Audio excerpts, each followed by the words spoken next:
আরামে গই দু চোখে দেখতে আমি পেয়েছি। একলা মনে নির্জনেতে তোমার ছবি এঁকেছি, নাম রেখেছি বনলতা যখন দেখেছি। হয়তো বা সেই ক্ষণেই তোমায় ভালোবেসেছি।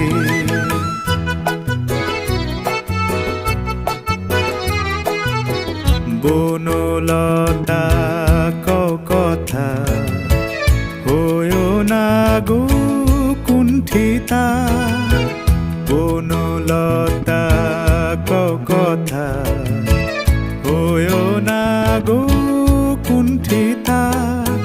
একটি কথাই শুনবো বলে তাই তো কাছে এসেছি। বলবে কি গো আমিও তো তোমায় ভালোবেসেছি। একটি কথাই শুনবো বলে তাই তো কাছে এসেছি।